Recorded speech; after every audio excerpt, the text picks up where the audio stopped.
नमस्कार, आप देख रहे हैं सिटी न्यूज और दिन भर की तमाम खबरों के साथ मैं प्रीति सागर। खबरों में बात करेंगे सबसे पहले आज की सुर्खियों की। कोल्हान डीआईजी राजीव रंजन बनाए गए रांची गृह रक्षा वाहिनी के डीआईजी। धनबाद के एसएसपी असीम विक्रांत मंजी बनाए गए कोल्हान के नए डीआईजी। सामाजिक कार्यकर्ता स्टेन स्वामी के निधन पर निकाला गया मौन प्रतिवाद मार्च। साजिश के तहत उनकी हत्या होने का लगाए जा रहे आरोप। चौका थाना क्षेत्र की खूटी गांव में एक महिला ने जहर खाकर आत्महत्या करने का किया प्रयास, अस्पताल में भर्ती।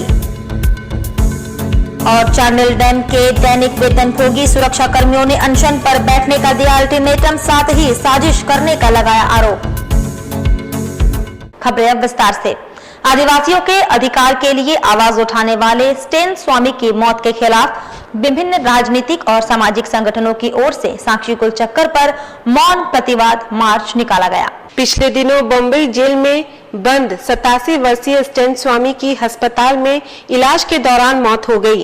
विभिन्न राजनीतिक दलों और संगठनों की ओर से स्टेन स्वामी की याद में श्रद्धांजलि एवं उनकी सत्ता प्रायोजित हत्या के खिलाफ मौन प्रतिवाद मार्च साक्षी गोलचक्कर पर निकाला गया। स्टेन स्वामी आदिवासियों के अधिकार दिलाने के लिए संघर्षरत रहे। राष्ट्रीय विरोधी गतिविधियों के आरोप में स्वामी को गिरफ्तार किया गया था। वह लंबे समय से जेल में थे, जहां उनकी तबीयत बिगड़ी। गंभीर हालत में उन्हें इलाज के लिए मुंबई के अस्पताल में भर्ती किया गया, जहां इलाज के दौरान स्टेन स्वामी की मौत हो गई।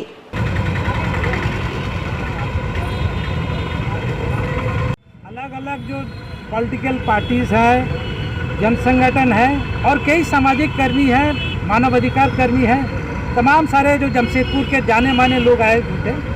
और आपको पता होगा स्टेन स्वामी, फादर स्टेन स्वामी, जो पिछले 2 दिन पहले उनका जेल के अंदर में देहांत हुआ। क्योंकि फादर स्टेन एक मानवाधिकार कार्यकर्ता भी थे और यहाँ आदिवासियों का आवाज़ उठाते थे। सबसे पहले चाईबासा में जो सरंडा में आदिवासियों के ऊपर जुल्म हो रहा था, गोली फायरिंग हो रहा था और अलग अलग जगह पर जेल में बंद कर दिया जा रहा था, तो उसका आवाज़ उठाए थे स्टेन स्वामी। तो उसी का आज प्रतिरोध हम लोग यहाँ जमशेदपुर के नागरिक, जमशेदपुर के संगठन और कई लोग मिलकर के आज प्रतिवाद और स्मृति सभा के रूप में हम लोग आज यहाँ पालन किया। इधर कोल्हान डीआईजी राजीव रंजन को रांची गृह रक्षा वाहिनी का डीआईजी में तबादला किया गया। उनके स्थान पर धनबाद के एसएसपी असीम विक्रांत मिंज कोल्हान के नए डीआईजी बनाए गए हैं। जमशेदपुर पुलिस मेंस एसोसिएशन की ओर से कोल्हान डीआईजी राजीव रंजन को पुलिस मुख्यालय में पुष्प गुच्छ देकर अभिनंदन किया गया। इस अवसर पर सिटी एसपी, एसएसपी, डीएसपी और अन्य पुलिस पदाधिकारी मौजूद थे। इधर जमशेदपुर पुलिस मेस एसोसिएशन के अध्यक्ष ने बताया कि कोल्हान डीआईजी के स्थानांतरण के अवसर पर उन्हें पुष्प गुच्छ देकर अभिनंदन किया। वहीं इंसानियत वेलफेयर ट्रस्ट की ओर से कोल्हान डीआईजी राजीव रंजन को पुष्प गुच्छ देकर सम्मानित किया। कोल्हान ने उनके द्वारा किए गए कार्यों की सराहना की गई। पुलिस मेंस शाखा जमशेदपुर की ओर से सर को ढेर सारी शुभकामनाएं। उन लोगों के साथ कम समय मिला काम करने का, कोरोना काल में की वजह से हम लोग ज़्यादा उनसे नहीं मिल पाए, लेकिन जितना दिन भी रहे उनका बहुत ही सराहनीय कार्य कोल्हान क्षेत्र में रहा है और हम लोग उनका उज्जवल भविष्य के लिए कामना करते हैं। जमशेदपुर पुलिस और पूरा कोल्हान क्षेत्र का पुलिस उनको धन्यवाद देते हैं कि वो जहाँ भी रहें अच्छे से रहें और स्वच्छ रहें। आपका नाम अभी मिले तो क्या बोले? वो हम लोगों का ड्रेस कोड में के बारे में कुछ कमेंट किए कि आप लोगों का ड्रेस कोड अच्छा लग रहा है, जमशेदपुर का कुछ असर है, तो हम लोगों को भी अच्छा लगा। उधर दिशा प्रोटेक्शन वेलफेयर फाउंडेशन की ओर से रेलवे स्टेशन के बाहर रहने वाले गरीब असहाय जरूरतमंदों के बीच भोजन पैकेट का वितरण किया गया। वहीं इस संबंध में दिशा प्रोटेक्शन वेलफेयर फाउंडेशन के अध्यक्ष काबेरी रानी ने कहा कि दिशा प्रोटेक्शन वेलफेयर फाउंडेशन ने गुरुवार को जरूरतमंदों के बीच खाना का पैकेट का वितरण किया। संस्था का उद्देश्य है कि जरूरतमंदों की सामाजिक सेवा करना। इस मौके पर तमाम सदस्य उपस्थित रहे।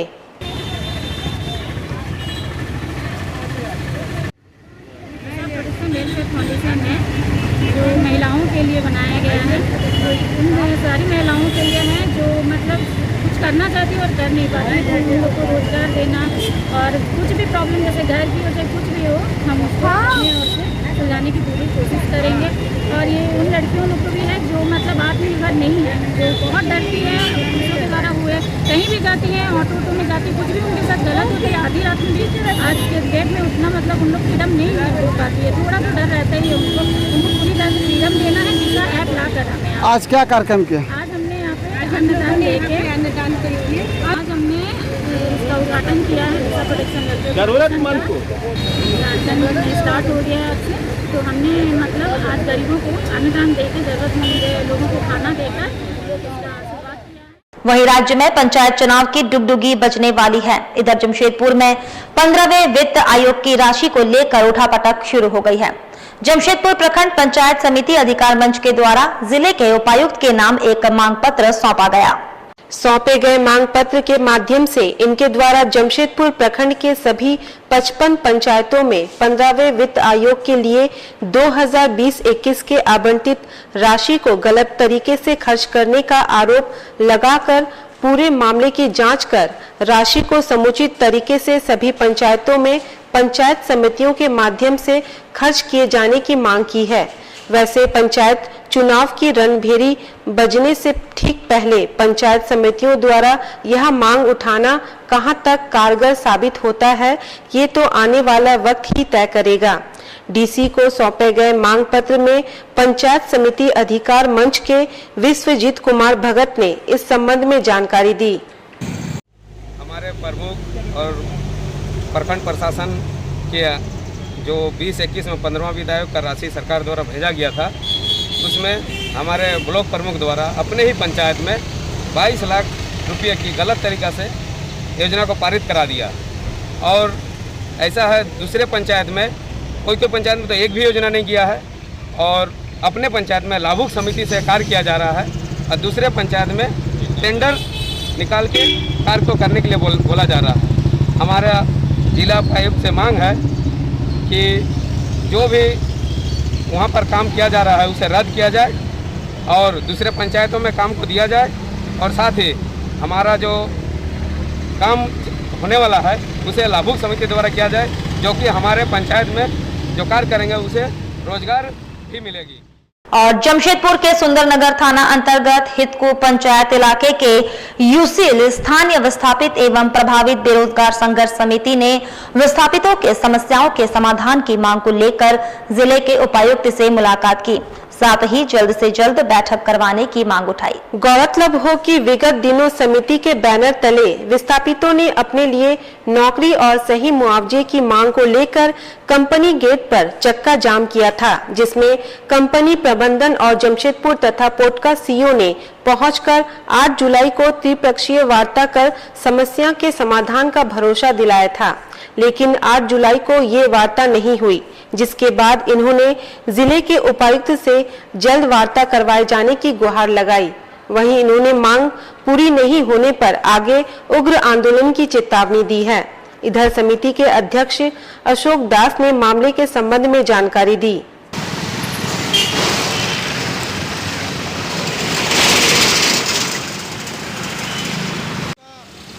5 तारीख को हम लोग सड़क जाम किए थे।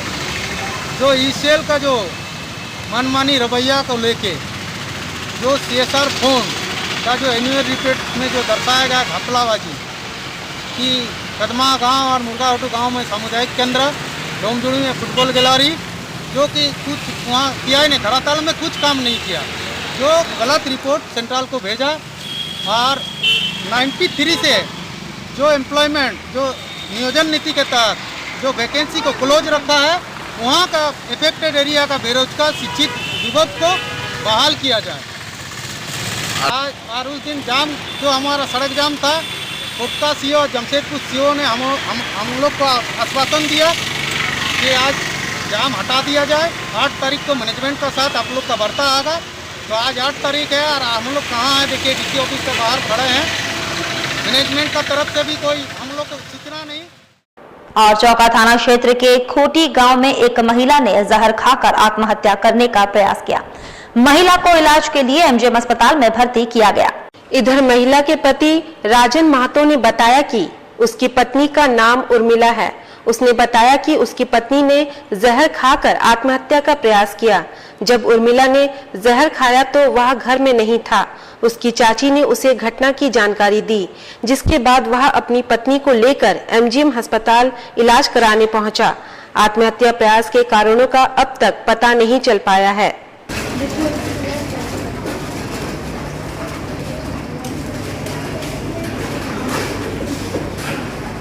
मालूम नहीं क्या हुआ था? कुछ हुआ ही नहीं था हम लोग का। अच्छा, फिर? वो मिला हाँ। खाली इस चक्कर में खाया, मेरे को पता ही नहीं। तो खाने के बाद हमको खाली खबर मिला। क्या हम खबर लोग खुद मिला? था। क्या खबर मिला? आया मेरा चाची बोलने के लिए। हाथ नीचे करो ना। हाँ, क्या बोला चाची? बोला जो ऐसा ऐसा हुआ बोल के दौड़ पे चला गया। दोनों हमारा साथ में थे, सला भी था, हम भी थे, बोइनो भी था हम लोग का। लड़ाई झगड़ा हुआ था क्या? कुछ एक हुआ था, लेकिन काल तो शादी घर ही हुआ हम लोग का। झगड़ा कब हुआ? का लड़की का। किससे झगड़ा हुआ था? कुछ झगड़ा के चक्कर में हुआ ही नहीं हम लोग का। तो क्यों खाया? क्यों खाए वही तो कुछ पता नहीं ना। साथ ही आपको बता दें, चांडिल डैम सुरक्षा कर्मियों का वेतनभोगी कर्मचारी 9 जुलाई से 3 दिवसीय धरना पर बैठेंगे। दैनिक वेतनभोगी कर्मचारियों का कहना है कि हम लोग वर्ष 2000 से काम कर रहे हैं। जल संसाधन विभाग के द्वारा उन लोगों का वेतन हर महीने का भुगतान किया जाता रहा है। अब एजेंसी के द्वारा टेंडर के माध्यम से दैनिक भोगी मजदूरों का वेतन देने की बात सामने आने से उक्त दैनिक कार्यरत सुरक्षा कर्मी की उम्मीद में पानी फिर गया। कर्मचारियों को उम्मीद थी कि विभाग उन लोगों को स्थायी करेगा। इसके विपरीत एक साजिश के तहत अब एजेंसी के माध्यम से कर्मचारियों को वेतन दिया जाएगा। एक तरह से कर्मचारियों को हटाने की साजिश रची जा रही है। कर्मचारियों ने कहा कि अपनी मांग को लेकर 22 जून को डैम डिवीजन विभाग के उच्च पदाधिकारियों को ज्ञापन सौंपे थे। साथ ही स्थानीय विधायक, सांसद एवं चांडिल अनुमंडल पदाधिकारी को ज्ञापन सौंपा गया था। 15 दिन के अल्टीमेट फेल हो गया। कोई कार्रवाई या आश्वासन नहीं मिला। मजबूर होकर अब चांडिल डैम में 9 जुलाई से 3 दिवसीय धरना पर बैठेंगे। उनकी मांगों पर विचार नहीं किया गया तो 12 जुलाई से अपने परिवारों के साथ अनिश्चितकालीन अनशन पर बैठ जाएंगे तथा डैम के कंट्रोल रूम और रेडियल गेट का चाबी विभाग को सौंप दिया जाएगा। मामला है कि हम लोग तो चांडिल डैम में रेडियल गेट कर्मी और गैलरी में जो पंप चलाते हैं सब 12 कर्मचारी हैं। हम लोग को विभागीय भुगतान हो रहा था। मामला अभी विभाग का अधिकारियों का मिलीभगत से अभी इसको एजेंसी के माध्यम से धकेलने का कोशिश किया जाता है। इसका विगत 22 जून को हम लोग विभाग को लिखित आवेदन भी दिए हैं। अनुमंडल पदाधिकारी को भी दिए हैं, सांसद को दिए हैं, विधायक को दिए हैं, जिला परिषद को दिए हैं, मुखिया जी को दिए हैं, एसी साहब को दिए हैं, एक्जीक्यूटिव इंजीनियर को दिए हैं, जेई एसडीओ लोगों को भी दिए हैं। और उसका मियाद हम लोग 15 दिन समाचार पत्रिका के माध्यम से विभाग को समय भी दिए थे और उसके 15 दिन की अवधि हम लोग की कल पूरी हो रही है। हम लोग कल फिर से पुनः एक बार आवेदन देंगे और हम लोग को किसी तरह का आश्वासन अगर कल तक नहीं मिलता है तो परसों 9 जुलाई से हम लोग सुबह धरना पर बैठेंगे। 3 दिवसीय धरना 503 मांग को लेकर के। वक्त तो चला है अब एक छोटे से ब्रेक का। ब्रेक के बाद खबरें और भी है, तब तक के लिए देखते रहिए सिटी न्यूज।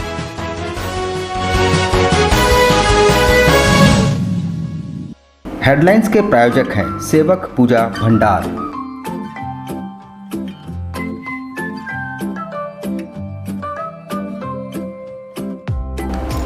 आयुर्वेद अपनाएं और अपने परिवार को महामारी के प्रकोप से बचाएं। हमारे यहाँ हर तरह की आयुर्वेदिक दवाएं उपलब्ध हैं। साथ ही पूजन सामग्रियां, हर प्रकार के शुद्ध मसाले और प्राकृतिक जड़ी बूटियों का भंडार।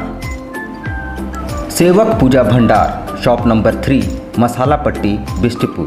Phone number 0657 2320075। अब बेटियों के लिए ना हो परेशान। विकास ज्वेलर्स लाया है आपकी सभी मुश्किलों का समाधान। ज्वेलरीज, लेडीज वेयर और लेडीज स्पा सैलून एक ही फ्लोर में आपको उपलब्ध होंगी ये सारी सुविधाएं। विकास ज्वेलर्स में हर तरह की ज्वेलरी उपलब्ध है, आकर्षक गिफ्ट्स, ऑफर्स और इंस्टॉलमेंट के साथ। मिनी मॉल फैशन बाजार में आपको उपलब्ध होंगी सभी तरह की ladies wear, kids wear, cosmetic items उचित मूल्य पर। Ladies purse, bags, sandals, party wears and casuals for females अब हर रेंज में उपलब्ध है। The beauty lady spa and salon में आपको मिलेंगी वर्ल्ड क्लास सुविधाएं लॉरियल प्रोफेशनल्स के तरफ से। स्वागत है आपका शॉपिंग मॉल में। हमारा पता फर्स्ट फ्लोर, सासा market, old Purulia road, near Azad Nagar थाना, Mango, Jamshedpur. Contact number 06572956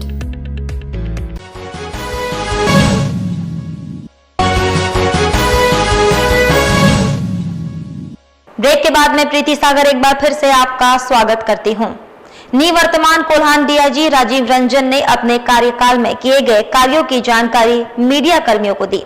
Kolhan DIG Rajiv Ranjan Singh के ट्रांसफर होने के बाद गुरुवार को उन्होंने एसएसपी कार्यालय में पत्रकारों को संबोधित किया। इस दौरान उन्होंने अपने कार्यकाल के दौरान उपलब्धि के बारे में बताया। उन्होंने कहा कि कोल्हान को नक्सल और नशा मुक्त करना पहली प्राथमिकता रही, जमशेदपुर को अपराध मुक्त करना। उन्होंने कहा कि अपने कार्यकाल के 14 माह के दौरान कोविड के बावजूद पुलिस कर्मियों ने काफी सराहनीय काम किया है। संगठित अपराध के बारे में उन्होंने कहा कि संगठित अपराध को खत्म करने के लिए व्यावसायिक वर्ग को आगे आने की जरूरत है ताकि इसे जड़ से खत्म किया जा सके। उन्होंने कहा कि नक्सल को खत्म करने के लिए पुलिस को ग्रामीणों के साथ समन्वय स्थापित करने की आवश्यकता है, साथ ही रूरल डेवलपमेंट की भी आवश्यकता है। ग्रामीण इलाकों में डेवलपमेंट नहीं होने के कारण नक्सलियों को बढ़ावा मिलता है। इस बीच उन्होंने नशे के खिलाफ बनाए गए टास्क फोर्स को भी प्रशस्ति पत्र देकर सम्मानित किया। वहीं सुधीर दुबे को पकड़ने वाली टीम को भी सम्मानित किया गया है। अंत में उन्होंने सिटी एसपी सुभाष चंद्र जाट और एएसपी कुमार गौरव के काम की तारीफ की और उनके अच्छे भविष्य की कामना भी की। पिछले महीने जो टास्क फोर्स गठित किया गया था जमशेदपुर जिले में और सरायकेले जिले में, दोनों का टास्क फोर्स था अलग अलग। इन टास्क फोर्स का मुख्य कार्य दिया गया था कि जो भी दोनों जिलों में ड्रग्स माफिया हैं, जहां भी अफीम गांजे का सेवन कर रहे हैं लोग, उन सब जगहों पर छापामारी किया जाए और पकड़ा जाए। तो उसी की समीक्षा की आज बैठक की गई और बैठक में पाया गया कि विगत 15 दिनों में काफ़ी अच्छे कार्य हुए हैं। जमशेदपुर में इसके पहले भी काफ़ी अच्छे कार्य पूरे, अगर 2-3 महीने का हम लोग रिकॉर्ड देखें तो काफ़ी ड्रग्स पे काफ़ी अच्छा कार्य हुआ है। अगर ये हम लोग देखें कि विगत 10 दिनों के अंतर्गत तो टोटल 15 गिरफ्तारियां जमशेदपुर में हुई है और 2.6 किलोग्राम गांजा पकड़ा गया है, 25 पुड़िया ब्राउन शुगर पकड़ा गया। इसके अलावे एक कट्टा भी पकड़ा गया, कुछ गोली बरामद हुए, 31,000 नगद लगभग रुपए पकड़े गए, एक बाइक बरामद हुआ है। और काफ़ी हद तक जो ब्राउन शुगर या जो भी नशा के सेवन के जो प्लेसेस थे, स्थान थे, उन सभी जगहों पर ये टास्क फोर्स की टीम लगातार छापामारी कर रही है और इसके चलते काफ़ी हद तक चेक हुआ है और ये अभियान आगे भी जारी रहेगा। टास्क फोर्स के जो भी ऑफिसर अच्छे काम किए हैं उनको पुरस्कृत किया गया और आगे भी हम लोग उम्मीद करेंगे कि इससे और बेहतर काम करेंगे। उधर जमशेदपुर पोटका प्रखंड में पिछले 2 दिनों से अच्छी बारिश होने से खेतों में धान की तोला उखाड़ते महिला मजदूर नजर आए। अनुमान लगाया जा रहा है कि इस साल अच्छी बारिश होने से धान की फसल की पैदावार काफी अच्छी होगी। वहीं महिला मजदूर खेतों में धान की तोला उखाड़ते और धान रोपनी करते नजर आ रही हैं। आपको बता दें कि महिला मजदूर धान रोपनी से अच्छी खासी हर साल कमा लेती हैं।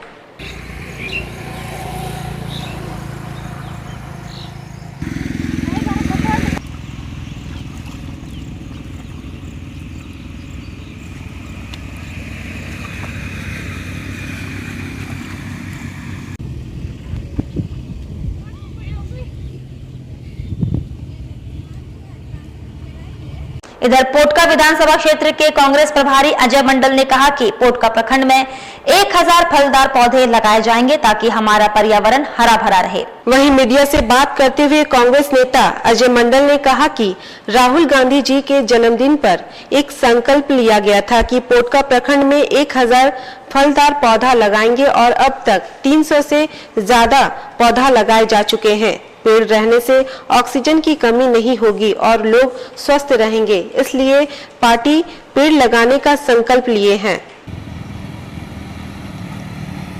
देखिए, हम लोग आदरणीय राहुल गांधी जी का जन्मदिन के उपलक्ष्य पर उस दिन से हम लोग एक संकल्प लिए हैं कि हमारे पोटका क्षेत्र में 1000 पौधा लगाएंगे और हम लोग लगातार कहीं ना कहीं पौधा लगाने का काम कर रहे हैं। अभी तक 300 से 400 पौधा हम लोग पूरा पोटका क्षेत्र में लगाए हैं।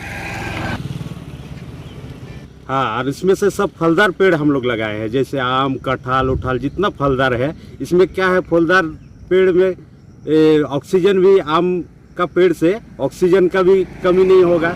आज कोरोना में एक टाइम था कि आदमी का ऑक्सीजन के लिए बहुत दिक्कत हुआ था, तो इसलिए हम लोग ये सब फलदार पेड़ लगा रहे हैं, जैसे ऑक्सीजन का भी कमी ना हो, पर्यावरण भी सही रहे। और वहीं मोहम्मद कमर रजा खान ने दुर्घटनाग्रस्त बुजुर्ग को इलाज के लिए मदद की।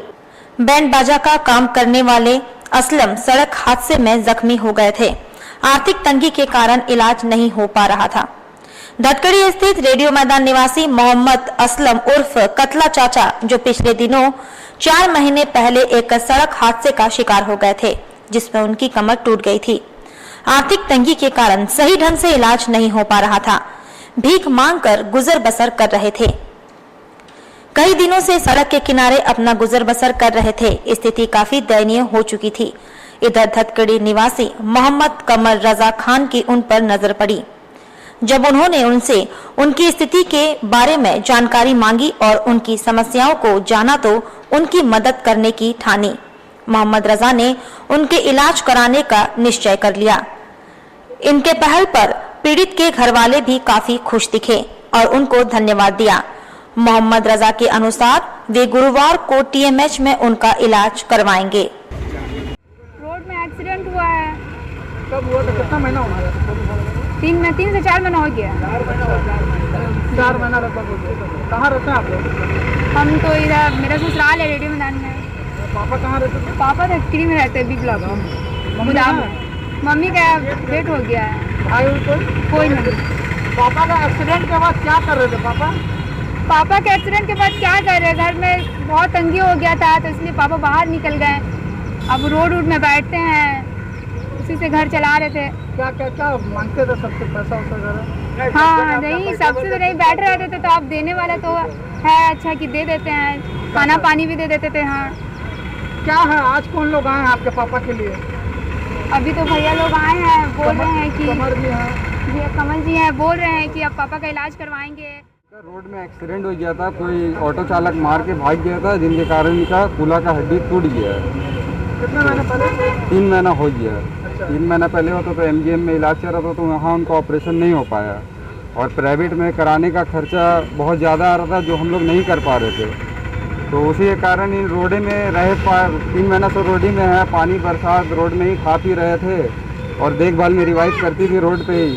उस बीच में कमर भाई हमारे आ करके बोले कि हम इनका इलाज करवाएंगे पूरा, और बहुत जगह दौड़े सभी नेता, और बहुत एक गाड़ी तक का, एक चक्का तक का कोई नहीं दिया, ना 100 रुपये इनको कोई नेता की तरफ से कोई मदद नहीं मिला। जबकि कमर भाई खुद से आकर के बोले कि हम सारा इनका इलाज करवाएंगे और इनका रहने का खाने का खर्चा हम देंगे। इधर टाटा कॉलेज के संस्थापक स्वर्गीय पूर्ण चंद्र बिरवा की जयंती उनके पैतृक गांव बड़ा लंगड़ा में अखिल भारतीय असंगठित कामगार कांग्रेस के प्रदेश उपाध्यक्ष सह सांसद प्रतिनिधि लखन बिरवा ने ग्रामीण बच्चों के साथ मनाई। वर्तमान समय में विद्यार्थियों के लिए टाटा कॉलेज उनके जीवन रूपी पथ में मील के पत्थर के समान रास्ता दिखाने का काम कर रहा है।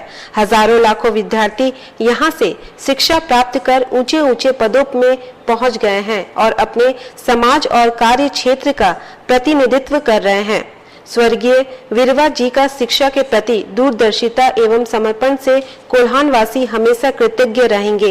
श्रद्धांजलि के पश्चात लखन बिरवा ने बच्चों को आशीर्वचन देते हुए कहा कि आप बच्चे भी स्वर्गीय पूर्णचंद्र बिरवा जी को आदर्श मानकर अपने जीवन में पढ़ लिख कर अच्छा इंसान बने और अपने गांव, शहर एवं देश का नाम रोशन करें।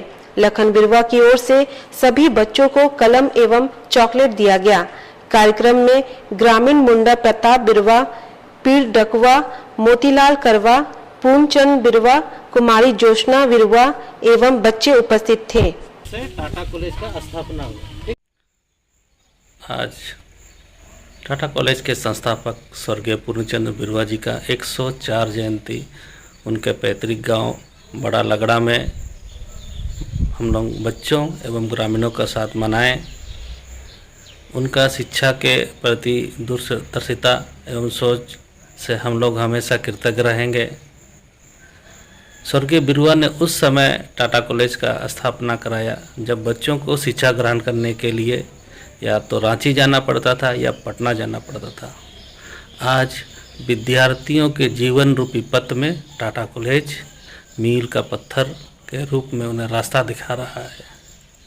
इसलिए हम लोगों का कहना है, मेरा कहना है, मेरा विचार है, ऐसे महान लोगों का याद रखने के लिए, उनके आदर्शों को याद करने के लिए उनके स्मृति में कोलान यूनिवर्सिटी का नाम बदल करके स्वर्गीय पूर्णचंद्र बिरवा कोलान यूनिवर्सिटी रखना चाहिए। इधर जाकिर नगर में 3 नए विद्युत ट्रांसफार्मर लगाए गए। कांग्रेस कार्यकर्ताओं के प्रयास से मानगो जाकिर नगर में 3 नए विद्युत ट्रांसफार्मर लगाए गए। नए ट्रांसफार्मर लगने के बाद बिजली की सुविधा बहाल हो गई है, जिससे आम लोगों में खुशी है। लगाया गया है जो कि मुख्य सड़क डायगुटूर को जोड़ता है और ओल्ड पुरुलिया रोड को निकलता है और दूसरा सड़क बावनगोला चौक से होता हुआ 7 नंबर रोड को जोड़ता है जो पंजाली मोहल्ला होकर जाता है। और ये बहुत ही जो है घनी आबादी में नए मसीहादार जिंदाबाद जिंदाबाद जिंदाबाद मसीहादार जिंदाबाद जिंदाबाद जिंदाबाद कांग्रेस पार्टी जिंदाबाद मसीहादार जिंदाबाद जिंदाबाद जिंदाबाद कांग्रेस पार्टी जिंदाबाद। पंजाबी मोहल्ला जाकिर नगर रोड नंबर 7 है, जिसमें कि आज काफ़ी सालों से काफ़ी ट्रांसफार्मर लगाई गई थी जो बंद पड़ी हुई थी और यहाँ पर एलटी और एसटी उड़ने की समस्याएं हमेशा आती थी, जिनसे स्थानीय लोग इस क्षेत्र के काफ़ी परेशान रहते थे। और जब ये बात इस क्षेत्र के लोगों ने कहा कि एसटी और एलटी की समस्या कैसे दूर होगी, लोड इतना ज़्यादा है, तो हमने सबसे पहले इस क्षेत्र के एसडीओ और यहाँ के जेई से बातचीत किया और उनको एक मांग पत्र लिखा कि इन समस्याओं से जल्द आप समाधान करें। और उसके बाद में यहाँ के जेई सुरेश जी ने इस पर बहुत गंभीरता से ध्यान दिया और मैं उनका धन्यवाद कहता हूँ कि उन्होंने। चलते चलते एक बार फिर से नजर डालेंगे अब तक की सुर्खियों पर।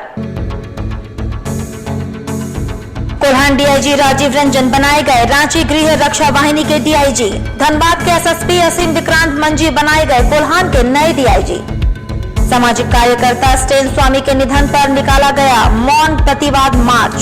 साजिश के तहत उनकी हत्या होने का लगाए जा रहे आरोप। चौका थाना क्षेत्र की खूंटी गांव में एक महिला ने जहर खाकर आत्महत्या करने का किया प्रयास, अस्पताल में भर्ती। और चांडिल डैम के दैनिक वेतनभोगी सुरक्षा कर्मियों ने अनशन पर बैठने का दिया अल्टीमेटम, साथ ही साजिश करने का लगाया आरोप। और अभी के लिए बस इतना ही। कल फिर मिलेंगे कुछ अन्य खबरों के साथ। तब तक के लिए दीजिए सिटी न्यूज की पूरी टीम को इजाजत। नमस्कार।